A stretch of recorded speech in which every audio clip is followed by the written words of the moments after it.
পাল্লেওয়ালা রব। বলুন তো কি রব? রব কারে বলে?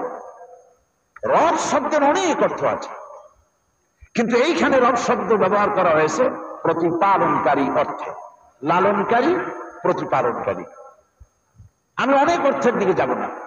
কেউ যদি আমাকে জিজ্ঞেস করে যে আপনি আমাকে বলেন রব শব্দ এক কথায় বুঝাই দিতে হলে কিভাবে আপনি বুঝাবেন, যদি কেউ আমাকে জিজ্ঞেস করে, তাহলে জবাবটা আমি এভাবে দেব।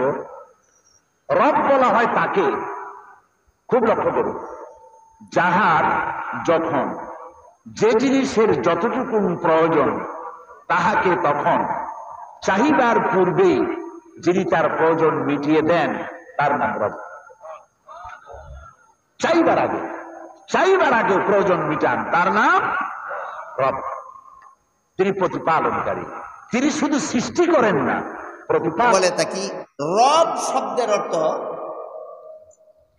আমরা বাংলায় বলে থাকি প্রতিপালক, কিন্তু প্রতি শব্দে এই অর্থের দ্বারা তার মর্ম উদ্ধার হয় না।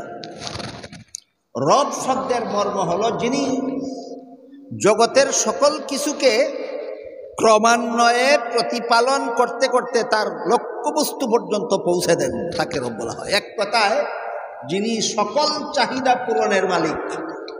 রব জগৎবাসীর সকল চাহিদা পূরণের মালিক যিনি, তার নাম রব। সমস্ত জগৎবাসীর সকল চাহিদা পূরণের মালিক যিনি, তার নাম রব। যখন যার যেটা যে পরিমাণে দেয়া দরকার তখন তাকে সেটা চাওয়ার আগেই যিনি দিয়ে দেয় তার নাম রব। সুবহানাল্লাহ পড়েন।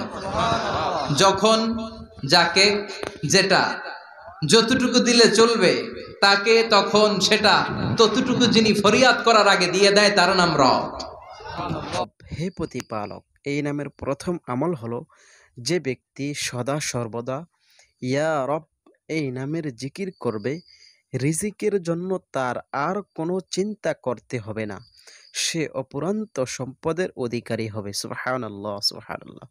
তার প্রতি তাওয়াক্কুল করেছে, ভরসা করেছে। ওয়া হুয়া রাব্বুল আরশিল আযীম, তিনি মহান আরশের রব।